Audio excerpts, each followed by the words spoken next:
Lénile de Mamirol a décidé de vous livrer tous ses secrets, sans langue de bois, grâce à ses anciens élèves, en lançant les lives orientation tous les mardis à 18h sur Instagram. À Lénile de Mamirol, Margot a passé un BTS produits laitiers en apprentissage et une licence pro terroir en apprentissage aussi. Elle trouve que l'apprentissage est très formateur. Après Lénile, elle a travaillé chez Bell avec jusqu'à 80 personnes sous sa responsabilité. Ensuite, elle a créé avec son conjoint l'entreprise artisanale Les Brasseurs près de Reims. Je vais te laisser te présenter si tu veux. Ouais, ok. Donc du coup, moi j'ai fait un BTS à Lénile de Mamirol en apprentissage, donc un BTS lait.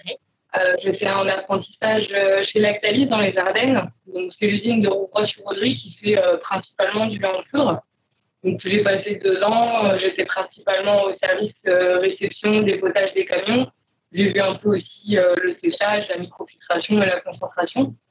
Après, j'ai fait ma licence terroir donc sur Coligny et Mamirol, où je travaillais dans la coopérative à Comté à Gier pendant 1 an. Et ensuite, je suis rentrée dans le groupe Bell, donc chez Babybel en fait, à Évron. Donc c'est un site où ils font exclusivement du mini Babybel, environ 5 millions par jour en moyenne. Bon voilà, on est sur de la grosse industrie. Et je suis rentrée en tant que chef de ligne et puis un petit peu en remplacement de poste aussi pendant à peu près 1 an. Donc en tant que chef de ligne, on a une petite équipe de 15-20 personnes à peu près. On n'est pas hiérarchique dans l'entreprise, mais voilà, ça fait un peu des premières bases de management. Et après, je suis passée donc agent de maîtrise au service fabrication, où donc là, c'est la gestion d'une équipe de 80 à 90 personnes environ pendant 1 an et demi, 2 ans à peu près. Et puis après, je suis revenue sur Reims donc, pour monter mon entreprise, donc ma fromagerie, avec mon chéri qui lui est brasseur et ancien étudiant du Nil aussi. Et donc voilà, on a monté les brasseurs, donc fromagerie et brasserie à Reims. Ok, eh ben c'est super, ça c'est un sacré parcours, c'est une belle expérience. Donc tu vas pouvoir nous détailler un petit peu tout ça là pendant le live.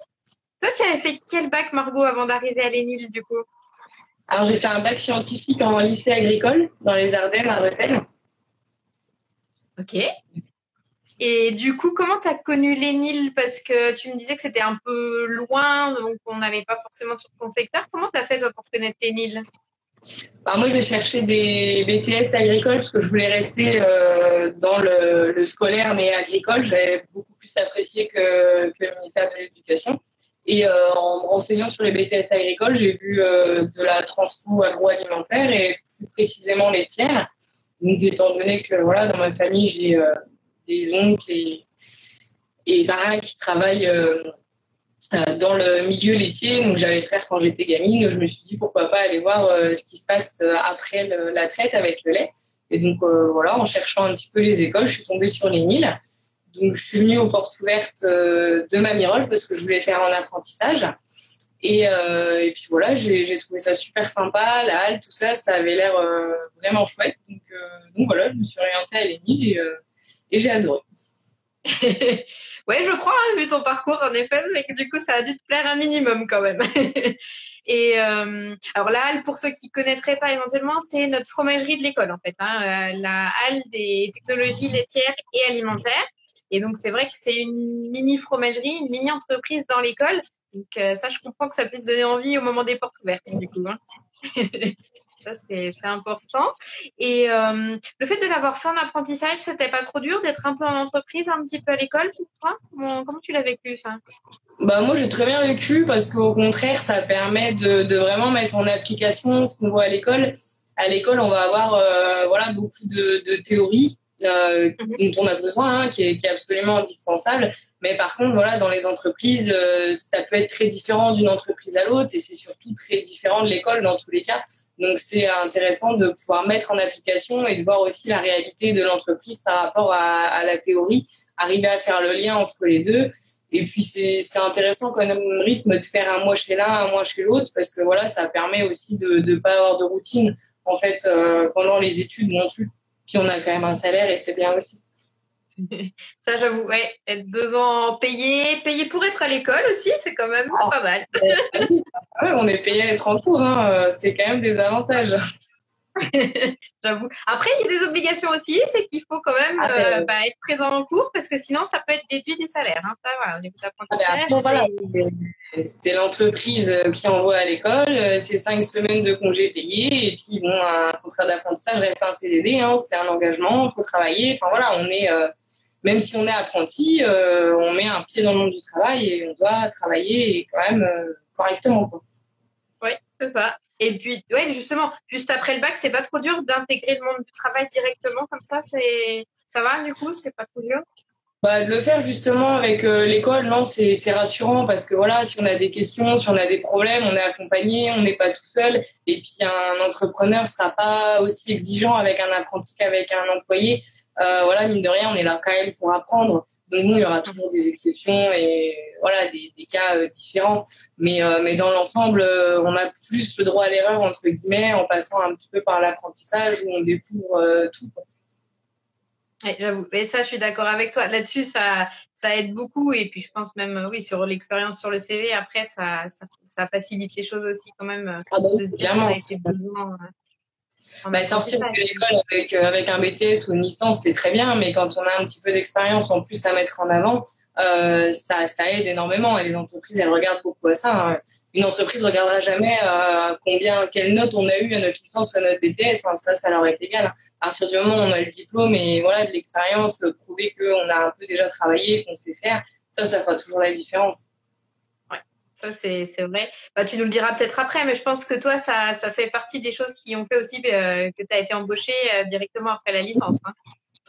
Ah bah oui, bon après de toute manière, l'ENIL a un nom dans le monde professionnel. Ça, voilà, c'est comme on discutait l'autre jour. On nous dit beaucoup à l'école que oui, l'ENIL a bonne réputation dans le monde agroalimentaire, plus spécifiquement laitier pour ma part, parce que je connais plutôt celui-là, je sais pas dans le reste. Mais effectivement, enfin, quand on est un entretien d'embauche dans une industrie laitière, même une grosse industrie, s'ils Lactalis, Bell, Bongrain ou autres, ils connaissent l'ENIL, ils savent très bien ce que c'est et l'ENIL a pour réputation de former des jeunes qui savent faire quelque chose en sortant de chez eux, quoi. Donc ils sont quand même très ouverts quand on vient de l'ENIL, quoi. On sent la différence et il y a même des entreprises qui cherchent des profils ENIL, hein. Ça existe. Et donc voilà, on n'a pas de mal à trouver du boulot en sortant de l'ENIL. Après voilà, faut être prêt à bouger, faut pas non plus chercher à 20 km à la ronde.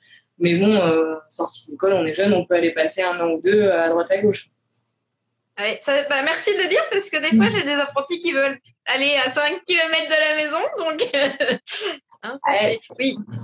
Faut savoir ce qu'on veut et en effet, si on veut trouver un poste tout de suite et un poste qui nous plaît, je crois qu'en effet, oui, il faut quand même savoir bouger un petit peu pour trouver du boulot facilement. Mais quand on voit le nombre d'offres que l'amicale reçoit par an, il y en a beaucoup plus que ce qu'on peut sortir d'élèves BTS tous les ans. Donc c'est important de se dire ça aussi, que l'amicale elle aide et puis que ça permet d'avoir vraiment un panel d'offres important.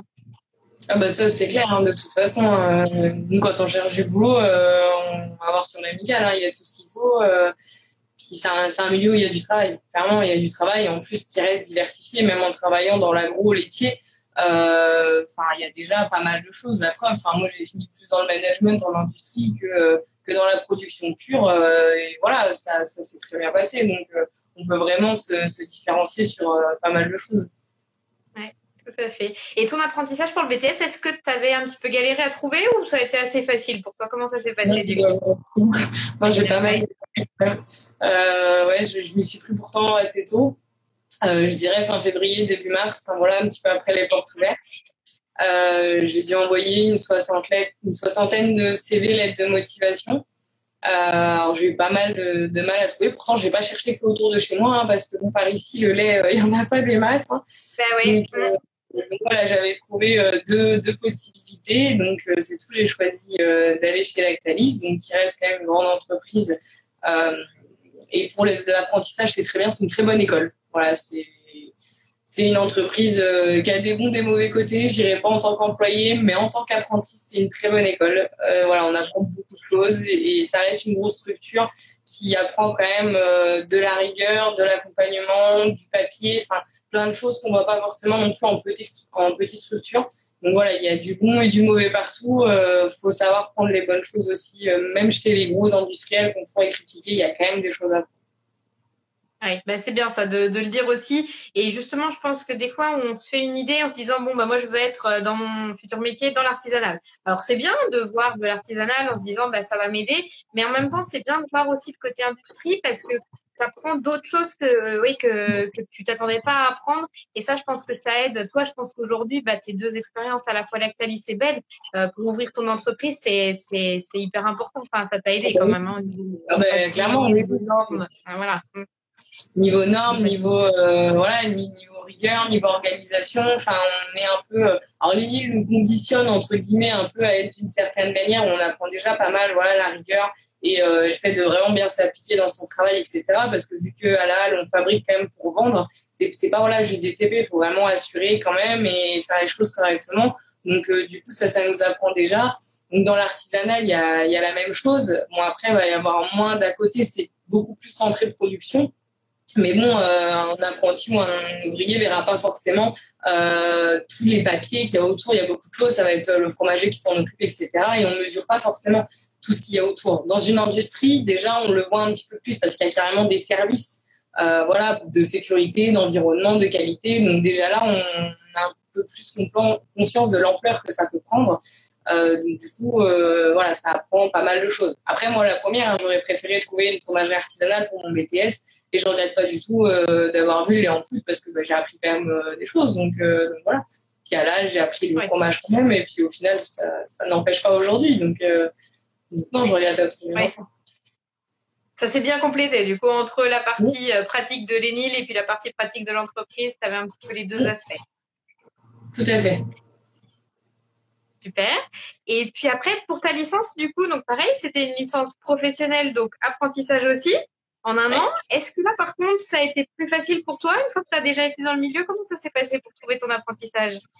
Alors c'est plus facile dans le sens où après 2 ans à l'ENI, on a voilà les contacts, les copains, tout ça, c'est un peu plus simple. Après, ce qui a été plus compliqué pour moi, c'est que je voulais travailler dans le comté. Je voulais faire 1 an en comté, absolument. Enfin voilà, je voulais aller travailler dans le comté. Et bon, c'est vrai qu'étant une fille, c'est compliqué. On va pas se le cacher. Il y en a qui le prennent. Hein. Il y a clairement des entreprises qui prennent des filles. Hein. Il y a pas que des gars. Mais il faut être aussi honnête qu'une coop à compter qui est pas équipée d'un robot, qui est pas équipée un minimum, enfin, on peut pas non plus prendre une fille. Enfin, ça se comprend aussi. Tout le monde n'est pas capable. Alors, il y a des filles qui sont capables d'aller retourner tous les comtés, mais moi personnellement, j'en suis pas capable. Et on est d'autres dans ce cas-là aussi. Donc voilà, il y en a qui prennent pas parce qu'ils peuvent pas non plus. C'est pas forcément un dénigrement non plus. Mais donc voilà, j'ai un petit peu galéré, mais heureusement j'ai trouvé quand même par Agilier du coup où ils prennent une fille en licence tous les ans. Ça permet quand même à chaque fois de pouvoir tester. Donc non, ça a été un peu plus facile quand même. Ok. C'est déjà, oui, moralement tu te dis bon allez. Là, il a quand même trouvé parce qu'après, quand tu t'engages en plus dans la licence et que tu continues à galérer, là, tu te dis, voilà, professionnellement, comment ça va se passer? Enfin, ça doit pas être évident. Et toi, la licence, du coup, comment tu l'as vécu? Est-ce que ça t'a apporté des choses en plus? Comment tu l'as vécu, du coup? Alors, la licence, par rapport au BTS, voilà, en BTS, j'ai appris vraiment, vraiment beaucoup de choses. En licence, je dirais beaucoup moins. Voilà, c'est différent. Bon après voilà, la licence terroir, elle est très orientée quand même sur le fonctionnement des AOP, des AOC, vraiment aussi un peu sur la gestion fromagère. Donc j'ai quand même appris des choses. Je peux pas dire que j'ai rien appris, mais voilà, c'est pas forcément ce que j'attendais. Donc c'est sympa toujours de faire une année de plus quand même à l'ENIL. Hein. Il y a une très bonne ambiance, c'est très sympa. On va pas se le cacher. On a bien profité pendant 1 an, donc c'était chouette quand même. Et puis ça m'a surtout permis de faire 1 an en coopérative à Comté et j'aurais pas forcément pu avoir une expérience comme ça sans faire ma licence. Ok. Bah après, c'est vrai que en sortant du BTS produits laitiers de l'ENIL de Mamirol, en effet, c'est moins techno-from, en fait, la licence. Ouais, voilà. C'est plus une ouverture sur l'environnement, sur le système économique, sur les paysages, sur le cahier des charges. Hein, tout ça, voilà, on ouvre un petit peu plus, un peu plus large que la technologie fromagère pure qu'on voit plutôt au BTS. Ouais, voilà. C'est vrai qu'on revoit aussi beaucoup de choses qu'on a pu voir en BTS, hein. Quand on reprend toutes les étapes de la fabrication fromagère, parce qu'il y a des gens qui arrivent en licence, qui n'ont pas fait de BTS lait, donc forcément, qui ne connaissent pas, il faut partir du début. Mais voilà, tout ça, on l'a déjà vu. C'est vrai que, du coup, c'est un peu la barre.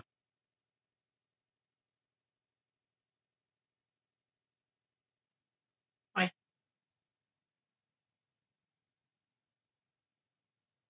Oui, c'est ça. C'est après une remise à niveau un petit peu pour tout le monde aussi, que tout le monde parte sur les mêmes bases. Et puis, comme tu dis, enfin, le côté positif quand même avec cet apprentissage, 1 an au COP à compter, ça ouvre d'autres choses aussi pour toi aujourd'hui, je pense, pour ton entreprise.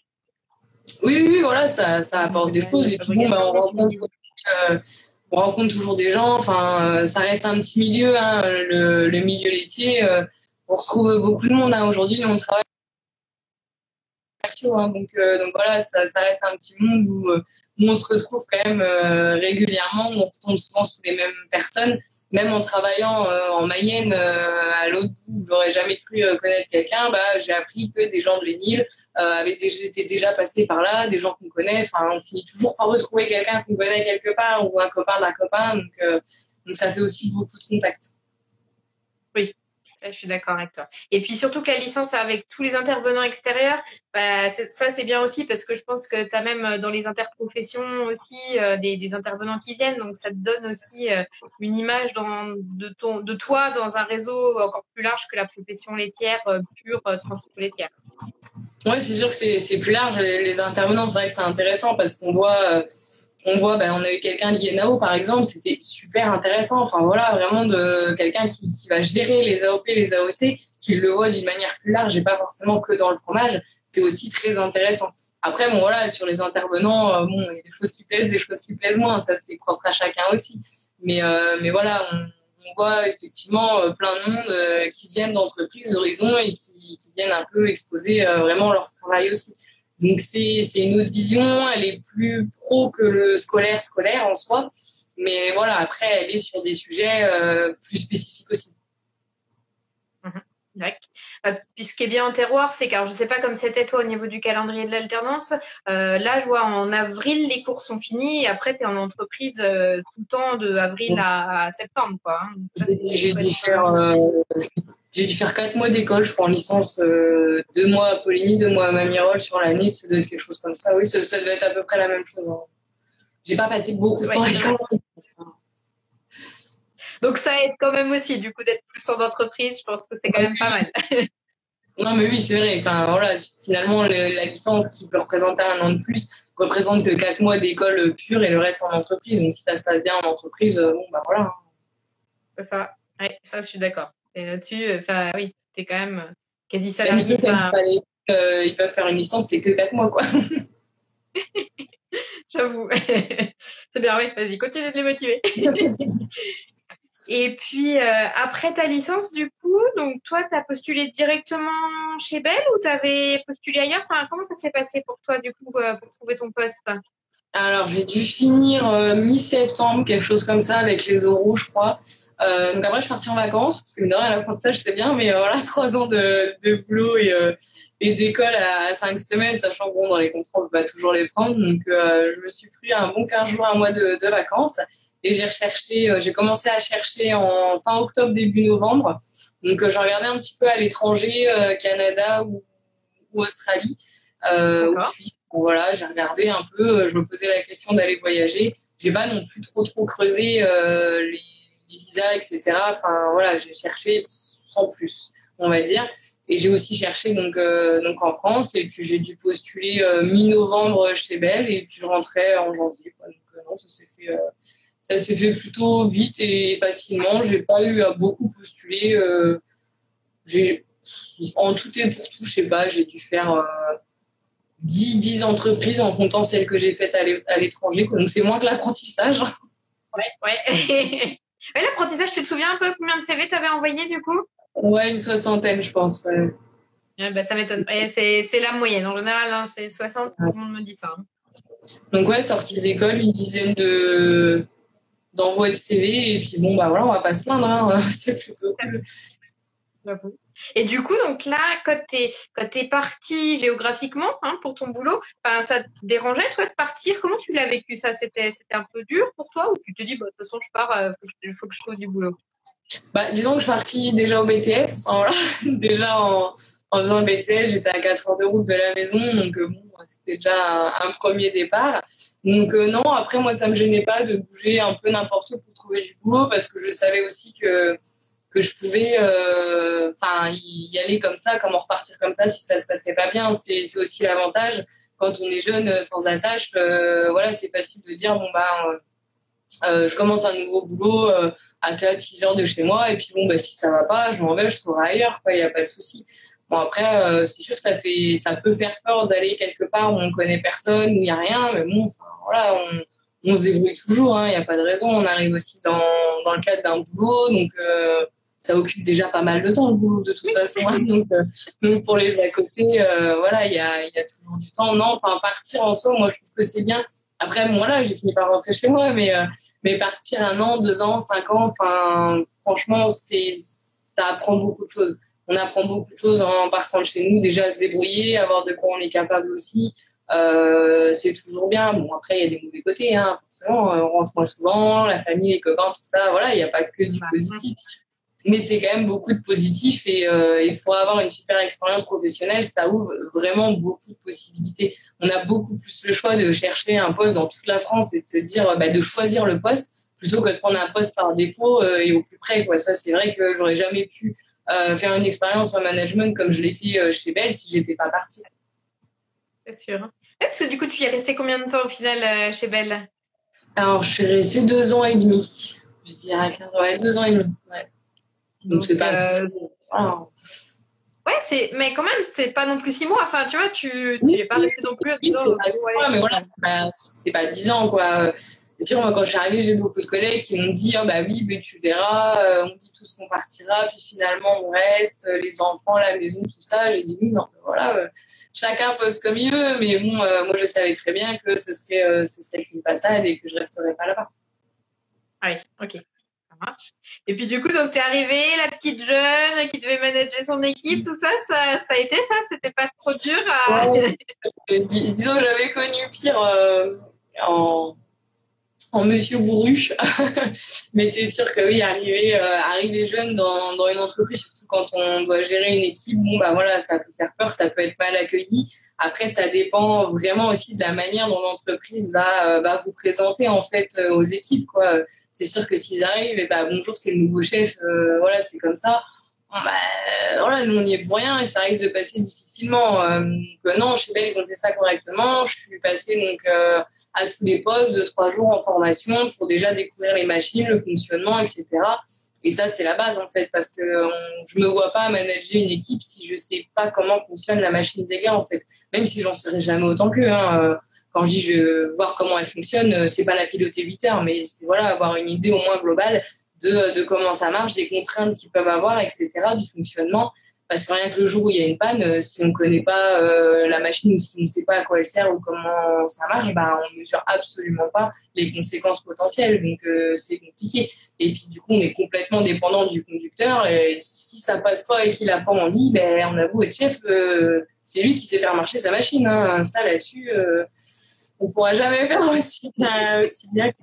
Mais non, ça va chez Bell, ils ont plutôt quand même bien accueilli, d'être passé en formation aussi. On discute un peu avec les gens, ça permet de montrer que on n'est pas juste arrivé chef, on sait faire quelque chose de nos deux mains, qu'on a fait autre chose dans notre vie avant, et puis de montrer qu'on sait se débrouiller et qu'on sait faire, qu'on n'est pas juste là pour dire ce qu'il y a à faire. Après, ça dépend aussi de la manière d'être de chacun. Mais bon, pour ma part, non, ça s'est plutôt bien passé, j'étais plutôt bien accueilli, même si il y a toujours eu quelques-uns avec qui c'était plus dur que d'autres, mais voilà, on y arrive. Il suffit juste de montrer aussi que qu'on est comme tout le monde, qu'on sait se servir de ses deux mains et qu'on n'est pas juste là pour donner des ordres. Enfin, il faut aussi s'intéresser à la personne, à ce qu'il fait. Après là-dessus, Lénil nous a quand même plutôt bien aussi expliqué à jamais arriver dans une entreprise en disant moi je sais, moi j'ai vu, pourquoi vous faites pas ci, pourquoi vous faites pas ça. Non, à la rigueur, il vaut mieux arriver dans l'entreprise en disant pourquoi vous faites comme ça, parce qu'il y a très probablement une raison que nous on voit pas et on a vu ça autrement ailleurs pour d'autres raisons aussi. Donc voilà, faut toujours se poser les questions de pourquoi est-ce qu'ils font comme ça avant de dire ça irait mieux s'ils faisaient autrement, quoi. J'avoue. Bah, c'est vrai que c'est pas une science exacte, hein, que ce soit les machines, voilà, les problèmes qu'on rencontre. Bah oui, il y a une solution, je pense, par entreprise et parfois par salarié.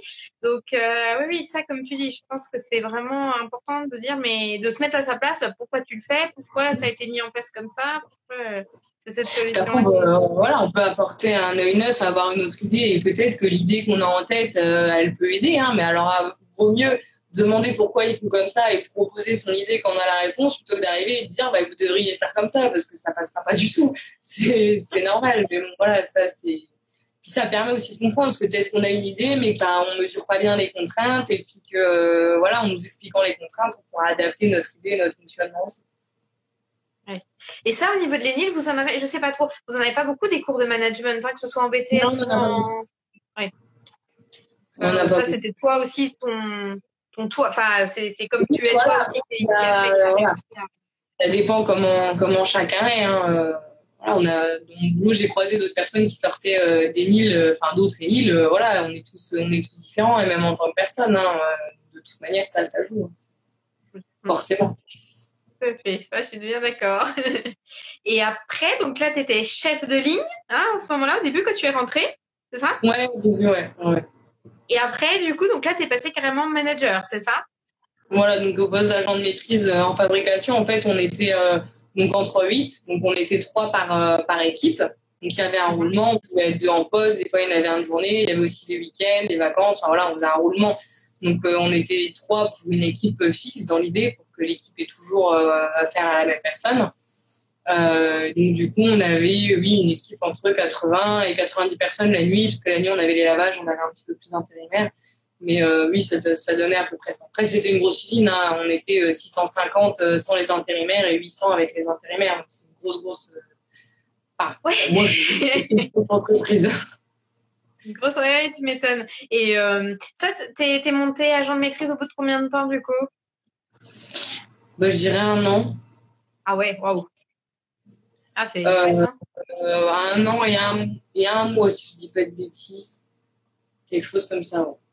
Ouais, ça. J'étais en CDD en janvier. J'ai dû signer mon CDI en septembre, je crois.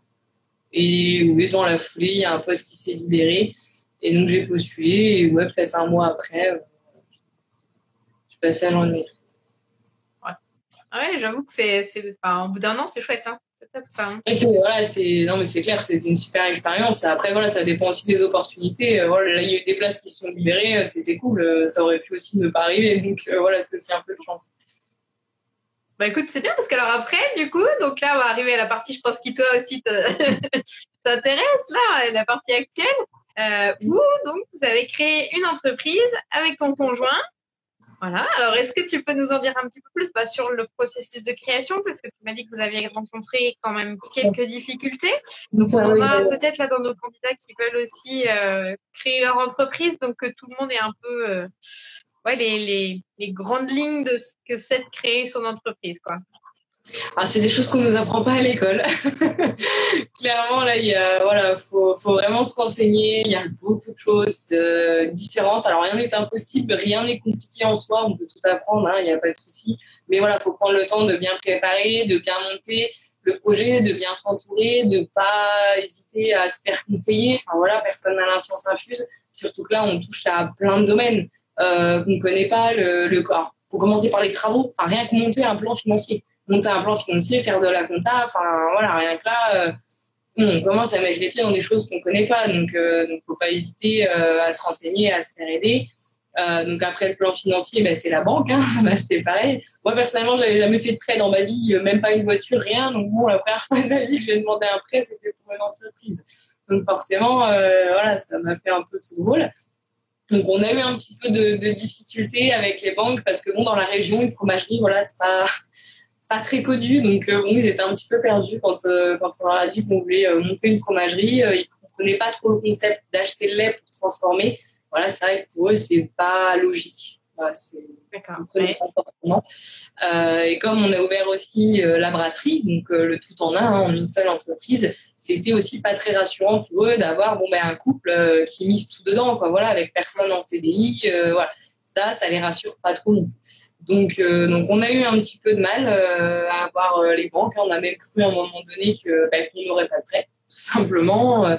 On a été voir 6 banques quand même. On a eu pas mal de refus, etc. Donc bon, à un moment donné, on n'y croyait plus trop. Et puis ici, finalement, il y a quand même une banque qui nous a prêté. On a même eu 2 accords au final. Donc voilà, le deuxième est arrivé un peu tardivement quand même parce que nous on avait trouvé un local, mais bon voilà, le propriétaire peut pas non plus nous bloquer le local éternellement. Donc normalement on l'avait jusque fin décembre officiellement, donc on a prévenu les banques qu'il fallait répondre avant fin décembre. Donc pas de souci. Ils ont répondu mi-janvier, hein, sans s'inquiéter de savoir si on avait toujours le bâtiment ou pas, quoi. Donc nous on avait pu s'arranger, on l'avait. Et donc une première banque a répondu autour du 18 janvier. Et donc la deuxième, plutôt le 28, je crois. Donc bon, là, c'était trop tard en soi. On était déjà partis. Puis donc, après les travaux. Alors voilà, les travaux, on a eu des surprises entre les premiers devis qu'on avait fait pendant la construction pour chiffrer et puis le réel. Hein, il y a un devis qui a triplé de volume comme par magie. Voilà.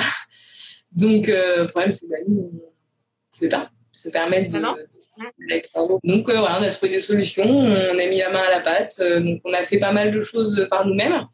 Donc c'était déjà prévu qu'on en fasse un peu, mais bon, on n'avait pas prévu de creuser nos siphons de sol nous-mêmes. Ça, par contre, c'était pas prévu. Mais bon, là, on y est arrivé quand même. Hein. On a appris à passer un réseau de canalisation. On s'en est sorti, il n'y a pas de souci. Voilà, on a commencé. Donc on a loué un ancien bâtiment industriel en fait. Donc c'était juste une grande dalle béton avec un bâtiment vide. Il y avait une petite mezzanine. On a commencé par faire des trous dans le sol pour passer nos siphons. Après, on a eu un carreleur pour poser le carrelage.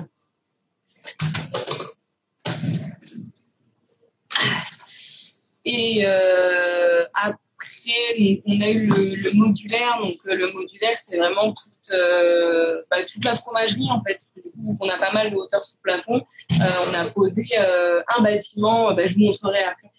On a posé vraiment un bâtiment dans l'entrepôt, quoi. Donc c'est un bâtiment en panneau sandwich. Donc voilà, on a fait les plans, etc. Donc on a monté ça un peu comme des Legos. C'était sympa.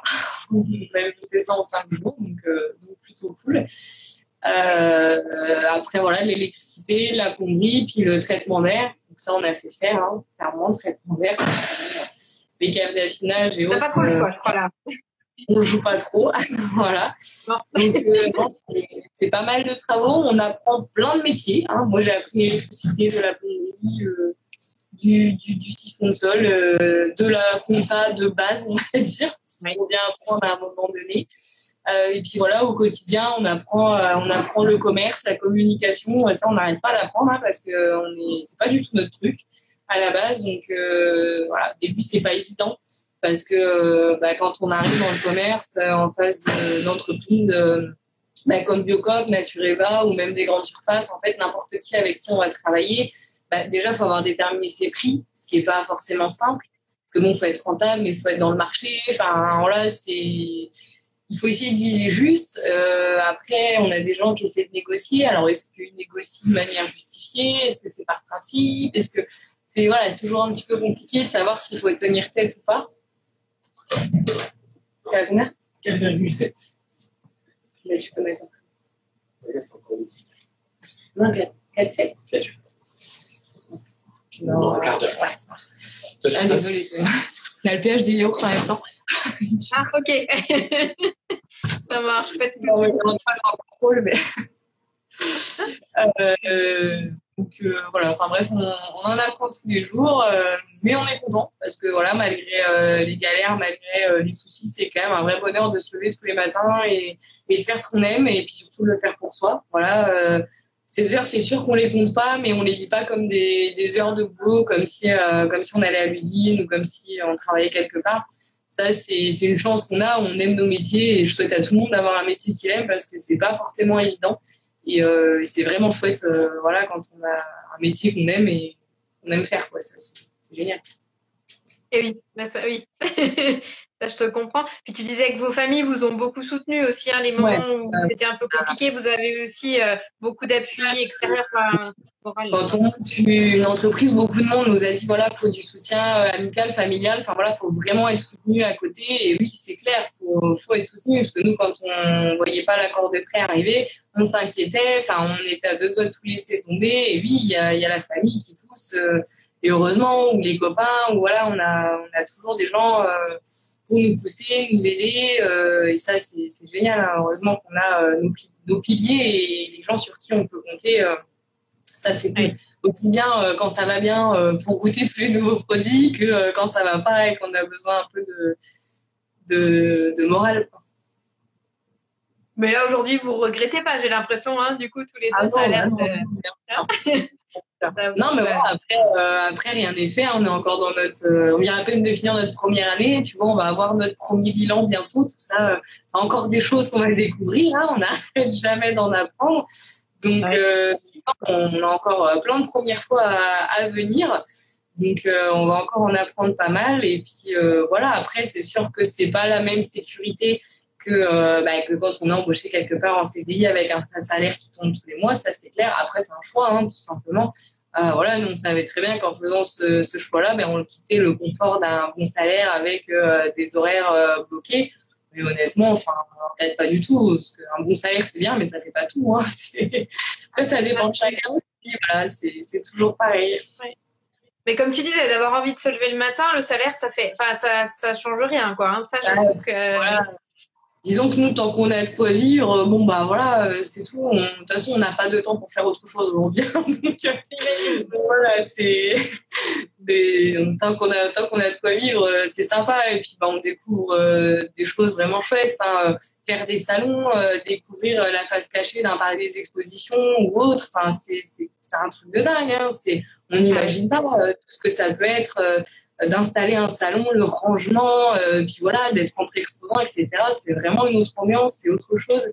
Et c'est hyper sympa de découvrir tout ça. On rencontre plein de monde dans le domaine artisanal qui font de tout. Enfin, on se voit sur les marchés, c'est hyper convivial, on tombe souvent sur les mêmes gens. Enfin, c'est super sympa. Franchement, nous, on a une entreprise pas très loin qui fait de la transpo alimentaire aussi.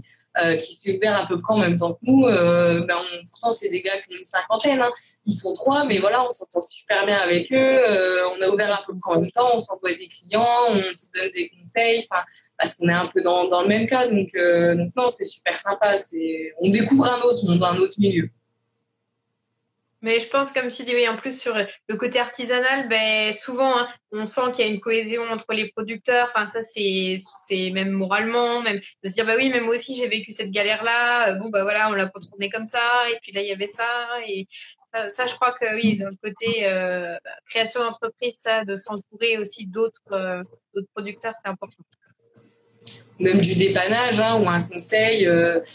C'est bête, hein, rien qu'un conseil de caisse, hein, comment gérer son liquide, comment tu gères tes tickets, toutes des choses au début où, voilà, on sait pas, tenir un magasin, tenir un commerce, c'est pas des choses qu'on a appris, hein, c'est des choses qu'on apprend sur le tas, donc un petit conseil il est toujours le bienvenu de toute façon. Hein. Et ça, j'avoue, voilà, le détail entre guillemets, mais qui fait tout, le petit ticket de caisse, oui. Ça, voilà. C'est des choses auxquelles on pense pas. Hein. Quand on a fait nos étiquettes, les normes d'étiquetage, voilà, tout ça, faut se replonger dans les cours, dans les normes, dans tous les papiers pour vraiment pas se tromper. Et puis, voilà, c'est pas simple de se rendre compte que avec les fournisseurs aussi, faut prendre de la quantité pour avoir un bon prix, mais qu'on est petit et qu'on peut pas prendre non plus beaucoup de quantité. Donc voilà, faut trouver aussi les bons compromis et puis surtout des personnes de confiance avec qui travailler. Ça, c'est vrai, quand on peut travailler en confiance aussi bien avec les fournisseurs qu'avec les clients, c'est vraiment chouette parce que voilà, en cas de galère, il y a toujours moyen de s'arranger. Comme là, on voit avec ce qui s'est passé avec le Covid, on voit clairement les gens sur qui on peut compter en cas de problème, qui savent être arrangeants et puis les autres. Oui, voilà. Dans ces moments-là, c'est là où tu vois ceux que tu vas garder en privilégié et puis ceux que tu vas un peu les laisser. Non, mais voilà. Alors après, sent le soutien, hein, on est tous dans la même galère, donc voilà, on voit ceux qui font ce qu'ils peuvent, et puis bon, bah voilà, ceux qui font peut-être ce qu'ils peuvent aussi, hein, mais c'est peut-être plus prioritaire chez eux, je sais pas. Enfin voilà. Ouais. On en apprend tous les jours. Bah, mais enfin, moi, je sais que je suis un peu comme ça aussi, c'est que j'ai besoin d'apprendre plein de choses tout le temps, et je pense que ça motive aussi, parce que tu te dis, bah, qu'est-ce que je vais apprendre aujourd'hui, qu'est-ce qui va être nouveau, qu'est-ce qui va changer. Enfin, je trouve que c'est. Ah bah il y a pas de routine. Hein. Ça c'est clair, il y a pas de routine. Hein. Alors des fois c'est des jours de coups de fil de bonnes nouvelles, c'est génial. Des fois c'est des moins bonnes nouvelles, ça dépend. Enfin voilà, il y a de tout, il y a des soucis, mais bon après voilà, quel que soit le boulot, il y a toujours des soucis, il y a toujours des mauvais côtés. La seule différence c'est que là, tient qu'à nous de le régler. Voilà, on n'est pas dépendant d'un supérieur qui va peut-être se décider à faire le nécessaire. Si on a un problème, c'est à nous de le résoudre, c'est à nous de se donner les moyens. C'est pas pour autant qu'on y arrivera mieux, parce que bon, bah voilà, si on a un problème avec une personne en face qui fait pas d'efforts, certes, mais au moins on a le ressenti d'avoir fait le maximum et d'avoir essayé plutôt que d'être frustré et de se dire ah ben voilà, je peux pas faire avancer les choses, mais c'est pas de ma faute, quoi. Bon bah là au moins on a essayé, on est fixé. C'est vrai que c'est autre chose. Voilà, c'est autre chose. Et oui, je suis d'accord. Alors après, je sais pas, parce que là, tu vois, je me dis, toi, par rapport après, en plus, à ton boulot, hein, vu que tu avais les yaourts qui sont en cours, si tu veux nous montrer un petit peu en plus, je sais pas, est-ce que tu as des choses à rajouter un peu par rapport au BTS, la licence, le boulot, enfin voilà, je sais pas si tu as des petites choses à rajouter en même temps. Bah, alors à rajouter, je dirais que moi j'ai vécu des super années à l'ENIL. Ça, c'est un truc que je veux dire. Non, l'ENIL, c'était vraiment chouette. C'est une super école. C'est vraiment une super école où on rencontre des gens vraiment chouettes. Donc moi j'ai eu des très bonnes promos. Je me suis très bien entendue avec tout le monde. Et puis ça reste une grande famille, l'ENIL. Antoine, c'est pareil, il a gardé de très bons contacts. Bon, quand j'entends mes parents, ils disent que ça fait un peu secte, hein, parce qu'on est un peu tout le temps entre nous dans le monde de la vente. Je pense que ouais, on peut le voir peut-être comme ça d'une certaine façon. Mais non, ça reste un petit monde. Le contact avec l'amicale, il est juste génial. Voilà, aujourd'hui, Axel et Jo qui ouvrent leur fromagerie à Pau, donc j'étais en licence avec Axel, donc c'est super sympa. On s'appelle parce que voilà, ils se retrouvent aussi dans les mêmes galères. Enfin, on a des copains qui traversent un peu le monde pour travailler en fromagerie, qui voient des techniques différentes, ou même en brasserie, c'est pareil. Hein. Antoine, il en profite, il rappelle des copains qui voient d'autres techniques dans d'autres conditions. C'est super chouette. Enfin voilà, de garder un réseau comme ça, c'est vraiment l'île aussi qui fait que voilà, on a tous appris la même chose. On bouge un peu, on apprend pas mal, et voilà, on n'a pas peur non plus de bouger et de voir de nouvelles choses. Donc non, c'est des bonnes années. On a bien fait la bringue aussi, hein, faut le dire, à l'ENIL. On a bien profité. Hein, c'est quand même bonne ambiance. Bon après, ce qu'on apprend aussi à l'ENIL, c'est que voilà, on sait faire la fête, on sait profiter, mais le lendemain, même si on est sorti en boîte jusqu'à 5h du mat le jeudi, et ben faut être à la halle à 7h et puis être efficace. Hein, voilà, clairement, on apprend aussi à travailler en lendemain de fête. Hein, clairement, ça fait partie de la suite. Hein, voilà, quand on travaille, ça peut arriver. Et puis, il faut assurer le lendemain. Hein. Bon, moi, je t'avoue, quand ça m'arrive et que j'ai le magasin à finir, c'est compliqué. Mais bon. Que t'as les gens en face de toi et que tu te dis j'ai plus les 20 ans de l'ENIL non plus, hein, mais bon. C'est sûr que voilà, ça me rappelle mes années étudiantes. Hein. Moi, je suis un peu nostalgique. Je veux dire, là, c'est comme quand on profitait à l'école, c'était chouette. Non, mais voilà, on apprend beaucoup de choses, autant sur le point de vue professionnel que humain, que dans l'entraide, que vraiment aussi dans le fait de profiter de sa jeunesse. Hein. Clairement, on profite, ça, il n'y a pas de souci, et ça ne nous empêche pas d'apprendre et d'avoir des diplômes et des connaissances et des compétences, et voilà, de pouvoir faire tout ça en 2 ans ou en 3 ans. C'est assez condensé, mais voilà, c'est des super souvenirs et c'est super chouette. Non, faut aller à l'ENIL. Oui, venez venez tous à l'ENIL. Ah bah ouais, dès que je peux, je fais de la pub. Ah, pardon, excuse, j'ai pas entendu ce que tu as dit. Ah, je dis par ici, il y a pas trop de lait dans la Marne. donc c'est un peu compliqué. Et je vous Oui, fais tu vois, je vois un- qu'on a des candidats là qui sont qui se sont connectés. Par exemple, on a Maëlle là, qui commente et puis du coup, elle vient l'année prochaine en CAP, Ah, ben en nickel. apprentissage aussi. Et en coop à compter pour une fille, tu vois, Ah, moi, j'ai comme des toi. j'ai des demandes de stage, hein, d'étudiants des Nil. Ok. Donc, Ouais, c'est ça, rigolo. éventuellement. Oui, tiens, ça, c'est une bonne transition aussi. Comment tu acceptes éventuellement des stagiaires aussi? On peut t'en envoyer, on peut leur Bah, proposer de oui, te contacter. bah là, vous m'en avez déjà envoyé deux. Ouais. J'ai reçu, deux candidatures. Donc oui, moi, si je peux, c'est avec plaisir. Après, voilà, c'est vrai que c'est pareil, c'est encore quelque chose qu'on doit apprendre. Comment ça marche quand on prend un stagiaire en tant qu'entreprise, nos obligations, nos droits, nos devoirs, etc. Bon, voilà, c'est toutes des choses à apprendre. Hein. Donc oui, dans l'idée, oui. Après, bon, je suis quand même limitée. Hein, j'ai pas le droit d'en prendre 50. Oui, bah oui. Donc, Ouais. donc, Bon, bah écoute, éventuellement, même dans les années à venir, hein, voilà, vous pouvez candidater aussi sur l'entreprise Les Brasseurs, donc à Saint-Queux, à côté de Reims. Donc, voilà. Donc, donc on là, pourra éventuellement. c'est ma pièce de fabrication. Alors, hop là. Donc en fait, là-bas, il y a un petit tuyau qui traverse le mur, donc c'est par là qu'arrive le lait. Ouais. Ensuite, je le mets donc dans le tank à l'air réfrigéré qui est ici. Ok. Ah. Là, j'ai une petite écrémeuse des années 50 qui marche à la perfection, un vrai bijou, avec des assiettes de la taille d'une poubelle, c'est génial, elles sont trop mignonnes. Bon, Bon, là, j'ai un bout du tri-blender, hein, l'autre partie est là parce qu'on l'a lavé. Donc voilà, un bout du tri-blender. Là, on a un homogénéisateur, donc là, c'est plus années 70. Voilà, nouveau conditionné. Donc là, on a beaucoup d'occasions. On a donné une deuxième vie à beaucoup de machines chez nous. mais c'est bien ça. Donc là, j'ai ma cuve de pasteurisation. Donc voilà, une cuve bain-marie en double paroi. Ouais. Là-bas, j'ai une cuve Guérin de refroidissement en double paroi. Ok. Une magnifique presse manuelle. Écoute. Ma table de moulage. Ok. Mes bassines de travail, j'en ai deux. Et puis ma conditionneuse à yaourt, qui est le seul truc neuf ici avec la presse. Ok, ça marche. Là, Après, oui, en yaourt, je pense que tu n'avais pas trop le choix que d'investir quand même, du coup. Je voulais travailler avec les collectivités, donc passer un petit peu de volume. Et je me voyais pas passer du volume en conditionnant à la main. Donc voilà, je suis passée sur une conditionneuse. Et en conditionneuse, je voulais du neuf. Ouais. Donc voilà. J'ai pris, je sais pas qui nomme, qui sont très bien. Hein. On profite pour la petite pub. Ouais.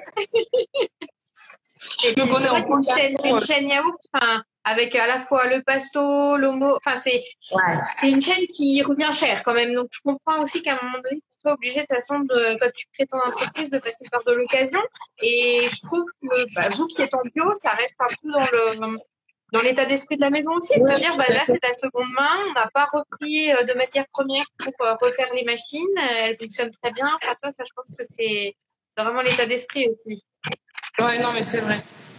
Non, moi, chez moi, la chaîne, c'est ça, hein, c'est mes tuyaux, voilà, qui se déplacent et c'est quand tu me transfères. Donc là, j'ai quand même pris le luxe de me mettre une pièce qui fait étuve et frigo. Voilà. D'accord, oui. Une pièce de 4 mètres carrés que je peux mettre en étuve pour les yaourts et puis en frigo quand j'ai mon bon pH. Voilà. Ah, top. Donc là, j'ai Ça t'évite de la manutention en plus. Ouais, c'est ça. Ah, alors j'ai ma laverie avec. Je sais pas si on va voir. Donc c'est plutôt mon placard à balai, voilà. Bon, avec mes moules, mes seaux, voilà, tout mon bazar. Ma plonge, voilà. Ouais. Mon mini labo. Ok. C'est un peu le placard à balai. Alors, hop. Donc, j'ai une petite baraque, parce qu'on fait un petit peu de beurre. Ok. Un peu. Alors, c'est la cave des pâtes molles. Voilà. Ah, top. J'ai la cave des raclettes et des tomes. Donc voilà. Oui. Ok. Là, on est sur de la tome. Donc, ça donne sur le magasin. Voilà. Là, le magasin, du magasin, on voit la cave d'étole. Voilà. Ça, c'est celle de ce matin. Celles de ce matin qui sont toutes fraîches. Voilà. Ah, puis c'est bien que les gens puissent voir le produit aussi. Bah oui, t'es en train de travailler derrière, hein, parce que tu me disais que tu avais souvent la demande. On a vu les gens faire. posent la question. Donc là, voilà, j'ai ma chambre froide avec une belle étagère fait maison avec les chutes du panneau sandwich du bâtiment. Hein. Rien ne se perd. Voilà. Trop bien. Ouais. Mon stockage de frigo. Ah, bah, Et ouais. puis, je vais monter là-haut pour vous montrer le traitement d'air.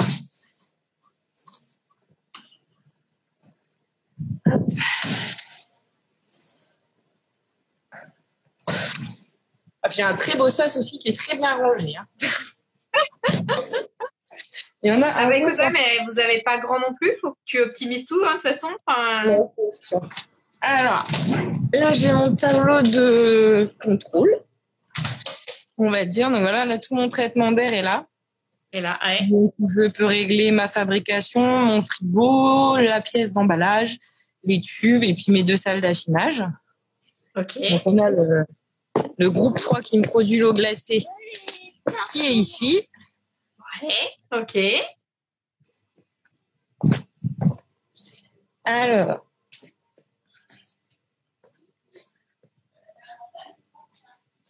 donc là, on croise à siphon. Ouais, les fameux que tu as creusés à la main. Attends, je monte sur le toit pour le traitement. Hop.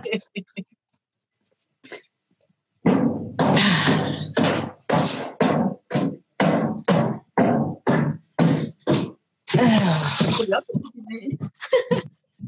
Donc voilà, là on est sur le toit de la fromagerie. Donc voilà, là-bas on a le magasin au coin. Et donc dans le bâtiment, donc voilà, qui est un très beau bâtiment industriel. Donc on a posé, voilà, vraiment la fromagerie, on l'a posée sur le carrelage. Donc là on a voilà tout un système de traitement d'air neuf, c'est les gros tuyaux gris. Donc avec des systèmes de surpression et tout dans toutes les pièces, sauf la laverie. Voilà. Un truc au top. Hein. Ah, c'est vrai qu'en plus avec les pâtes molles, il vaut mieux quand même le côté surpression. Ouais, je pense que c'était quand même. Puis pour la fab avec les yaourts, on est tranquille, voilà. Et puis moi, on a tout un système d'eau glycolée qui passe au milieu aussi, pour tous mes évapos. Ok. Donc voilà, c'est tout mon local technique. Il est sur le toit. Ouais. On stocke un peu aussi. Bien. Accessoirement, on stocke un peu. Ouais, c'est ça. Voilà. Donc on a le magasin qui est tout petit hein, par rapport à la fromagerie. Ok. Et pareil, il fait de récup. Beaucoup de récup. Ah, c'est top alors ça. C'est vraiment bien. Est-ce que vous avez pu récupérer? Je sais pas si on va bien voir.